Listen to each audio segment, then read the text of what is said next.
आइए जानते हैं झारखंड की 25 बड़ी खबरों को सिर्फ 10 मिनट में। पर अभी तक आप इस वीडियो को लाइक नहीं किए हैं तो कर दें और इस चैनल को सब्सक्राइब कर लें। राज्यपाल से मिला जदयू प्रतिनिधिमंडल, पेसा कानून लागू करने सहित 7 मांगें रखीं। झारखंड में पेसा कानून लागू करने की मांग तेज होती दिख रही है। इसी क्रम में जदयू के एक प्रतिनिधिमंडल ने शनिवार को राज्यपाल संतोष कुमार गंगवार से मुलाकात कर 7 सूत्री मांग पत्र सौंपा। पूर्व मंत्री राजा पीटर के नेतृत्व में पहुंचे दल ने आदिवासी मूलवासी हितों की रक्षा के लिए पेसा कानून शीघ्र लागू करने, राज्य की कानून व्यवस्था में सुधार लाने और तमादह के कैनाल क्षेत्र की लंबित सड़क निर्माण योजना को जल्द पूरा करने की मांग रखी। इसके अलावा अवैध लॉटरी कारोबार पर रोक, न्यायालय की रोक के बावजूद जारी बालू के अवैध उत्खनन पर कार्रवाई। झारखंड में सत्ता बदलाव की चर्चाओं पर सियासी गर्मी तेज।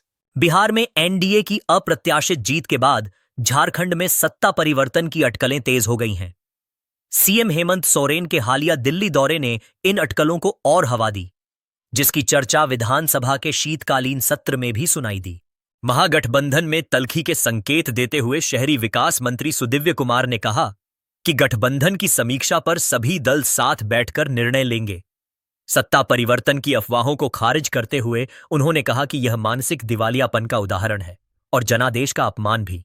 वहीं भाजपा प्रदेश अध्यक्ष बाबूलाल मरांडी ने सत्ता परिवर्तन की अटकलों को महज मीडिया की बातें बताया। कांग्रेस ने इसे जनता का ध्यान भटकाने की भाजपा की साजिश कहा और दावा किया कि संवैधानिक मुद्दों से ध्यान हटाने के लिए ऐसी अफवाहें फैलाई जा रही हैं। झारखंड विधानसभा में दिवंगतों को श्रद्धांजलि, अभिनेता धर्मेंद्र सहित कई हस्तियों को किया याद। झारखंड विधानसभा के शीतकालीन सत्र की शुरुआत शोक प्रकाश के साथ हुई, जिसके बाद सदन की कार्यवाही दिन भर के लिए स्थगित कर दी गई। इस दौरान पिछले सत्र से अब तक दिवंगत हुई प्रमुख हस्तियों को श्रद्धांजलि दी गई।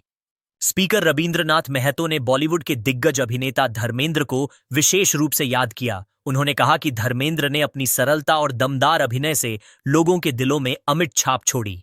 सदन ने राजनेता सतपाल मलिक, प्रकाश जायसवाल, जीडी लापांग, जॉर्ज तिर्की, उद्योगपति रामचंद्र रुंगटा, गोपीचंद हिंदुजा, कलाकार पंडित छन्नूलाल मिश्रा, अभिनेता पंकज धीर सहित कई अन्य व्यक्तित्वों को भी श्रद्धांजलि अर्पित की। दिल्ली बम धमाके तथा अन्य दुर्घटनाओं में मारे गए लोगों को भी याद किया गया। मुख्यमंत्री हेमंत सोरेन, नेता प्रतिपक्ष बाबूलाल मरांडी और अन्य सदस्यों ने दिवंगतों के प्रति संवेदना व्यक्त की। डुमरी विधायक जयराम महतो ने प्रवासी मजदूरों के शवों को शीघ्र गृह राज्य लाने की विशेष व्यवस्था की मांग की। सदन ने मौन रखकर दिवंगत आत्माओं को श्रद्धांजलि दी। झारखंड विधानसभा में 8 दिसंबर को विधि व्यवस्था पर विशेष चर्चा, विपक्ष 7 दिसंबर को बनाएगा रणनीति। झारखंड विधानसभा के शीतकालीन सत्र में 8 दिसंबर को विधि व्यवस्था समेत अन्य मुद्दों पर 1 घंटे की विशेष चर्चा होगी। पहले दिन की कार्यवाही के बाद स्पीकर रबींद्रनाथ महतो की अध्यक्षता में हुई कार्यमंत्रणा समिति की बैठक में यह फैसला लिया गया। बैठक में मुख्यमंत्री हेमंत सोरेन, नेता प्रतिपक्ष बाबूलाल मरांडी और अन्य सदस्य मौजूद थे। विपक्ष ने सवालों के उचित जवाब देने की मांग उठाई, जिस पर सरकार ने संतोषजनक जवाब देने का भरोसा दिया। लंबे समय से विपक्ष इस विशेष चर्चा की मांग कर रहा था। शीतकालीन सत्र को लेकर विपक्ष 7 दिसंबर की शाम को बैठक कर सरकार को घेरने की रणनीति बनाएगा। इस बैठक में भाजपा के साथ आजसू और लोजपा विधायकों के शामिल होने की संभावना है। सत्र 11 दिसंबर तक चलेगा। सोमवार को सदन की कार्यवाही शुरू होते ही सरकार चालू वित्तीय वर्ष का द्वितीय अनुपूरक बजट पेश करेगी। शराब घोटाले पर मरांडी का तीखा वार, कहां कार्रवाई न होना कई सवाल खड़े करता है।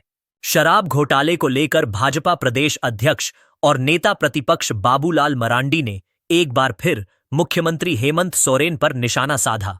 उन्होंने कहा कि शराब नीति बनते समय उन्होंने सरकार को पत्र लिखकर चेताया था, लेकिन कोई कदम नहीं उठाया गया। मरांडी का दावा है कि कार्रवाई न होने से यह संदेह पैदा होता है कि लेन देन में कुछ गड़बड़ हुई होगी।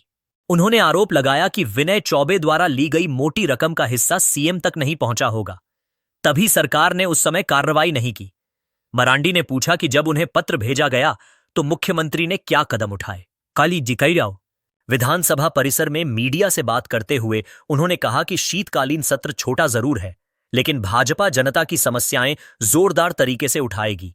उन्होंने कहा कि कानून व्यवस्था, भ्रष्टाचार और आर्थिक स्थिति, तीनों मोर्चों पर राज्य सरकार नाकाम साबित हुई है और विकास की रफ्तार पूरी तरह रुकी हुई है। ED summon case, Hemant Soren की याचिका पर हाईकोर्ट का अंतरिम राहत आदेश, 12 दिसंबर की ट्रायल स्थगित। ईडी समन अवहेलना मामले में मुख्यमंत्री हेमंत सोरेन द्वारा दायर याचिका पर गुरुवार को झारखंड हाईकोर्ट में सुनवाई हुई। जस्टिस अनिल कुमार चौधरी की अदालत ने ईडी को जवाब दाखिल करने का निर्देश देते हुए ट्रायल कोर्ट में 12 दिसंबर को प्रस्तावित सुनवाई को स्थगित करने को कहा। अगली सुनवाई 18 दिसंबर को होगी। सीएम की ओर से अधिवक्ताओं ने दलील दी कि ईडी ने काउंटर दाखिल करने के लिए 2 सप्ताह का समय मांगा है, जिससे ट्रायल शुरू हो सकता है। इसे देखते हुए हाईकोर्ट ने अंतरिम राहत देते हुए ट्रायल स्थगित करने का आदेश दिया।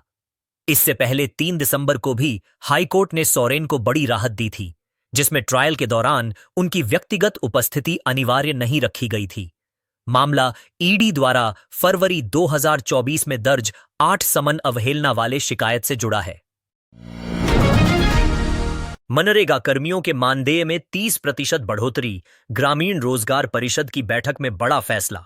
झारखंड राज्य ग्रामीण रोजगार गारंटी परिषद की बैठक में मनरेगा कर्मियों के हितों और योजनाओं के बेहतर क्रियान्वयन पर चर्चा हुई।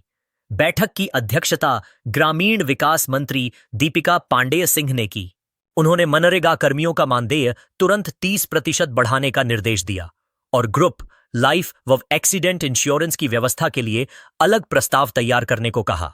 ग्रेड पे से जुड़ा प्रस्ताव भी जल्द लाने के निर्देश दिए गए। बैठक में मनरेगा के चल रहे कार्यों की समीक्षा, दीदी बाड़ी योजना की प्रगति और ग्रामीण अर्थव्यवस्था को मजबूत करने पर चर्चा हुई। साथ ही केंद्र द्वारा लागू तकनीकी प्रणाली से मटेरियल पेमेंट में हो रही देरी पर भी बात की गई। ईडी समन केस में हेमंत सोरेन को हाईकोर्ट से राहत, ट्रायल कोर्ट में हाजिरी से छूट। ईडी समन अवहेलना मामले में झारखंड हाईकोर्ट ने मुख्यमंत्री हेमंत सोरेन को बड़ी राहत दी है। कोर्ट ने एमपी एमएलए ट्रायल कोर्ट में उनकी सशरीर उपस्थिति की अनिवार्यता खत्म कर दी है। हालांकि केस की सुनवाई पहले की तरह जारी रहेगी। जस्टिस अनिल कुमार चौधरी की अदालत ने मामले की मेरिट पर सुनवाई करते हुए सोरेन की याचिका निपटा दी। अब उन्हें हर तारीख पर कोर्ट में हाजिर होने की जरूरत नहीं होगी। यह मामला ईडी द्वारा जारी कई समनों का पालन न करने से जुड़ा है। निचली अदालत ने व्यक्तिगत पेशी का आदेश दिया था, जिसे हाईकोर्ट में चुनौती दी गई थी।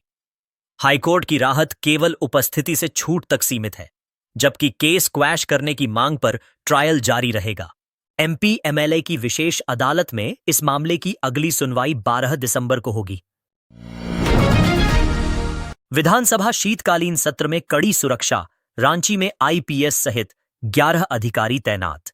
झारखंड विधानसभा का शीतकालीन सत्र 5 से 11 दिसंबर तक चलेगा, जिसके दौरान सुरक्षा व्यवस्था मजबूत करने के लिए रांची में एक आईपीएस और 10 डीएसपी सहित कई जिलों के अधिकारियों की विशेष तैनाती की गई है।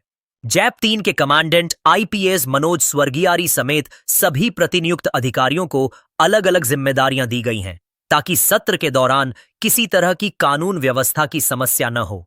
पुलिस मुख्यालय के अनुसार रांची के जोनल आईजी ने सत्र को सुरक्षित रखने के लिए अतिरिक्त पुलिस बल की मांग की थी, जिसके आधार पर यह तैनाती की गई है। बिहार नतीजों पर जेएमएम का तंज, कांग्रेस बोली महागठबंधन पूरी तरह एकजुट। झारखंड में राजनीतिक हलचल के बीच झामुमो के केंद्रीय महासचिव सुप्रियो भट्टाचार्य ने बिहार विधानसभा चुनाव परिणाम को कांग्रेस और राजद के लिए आत्मग्लानि का समय बताया। उन्होंने कहा कि गठबंधन मजबूती से कायम है, लेकिन पार्टी बिहार चुनाव और साथी दलों के व्यवहार की समीक्षा करेगी। भट्टाचार्य ने बताया कि घाटशिला उपचुनाव में जीत के बावजूद लक्ष्य से कम अंतर रहने पर उसकी भी समीक्षा की गई है। उनके इस बयान पर कांग्रेस ने पलटवार करते हुए कहा कि न तो पार्टी डरी है और न ही उसे आत्मग्लानि की जरूरत है। कांग्रेस नेताओं ने कहा कि झारखंड में महागठबंधन पूरी तरह मजबूत है और ओनल इज वेल है। कांग्रेस प्रदेश अध्यक्ष केशव महतो कमलेश ने हेमंत सोरेन के दिल्ली दौरे पर उठ रहे सवालों पर कहा कि इसका जवाब खुद मुख्यमंत्री ही दे सकते हैं। उन्होंने बीजेपी पर सरकार को अस्थिर करने की कोशिश का आरोप लगाया।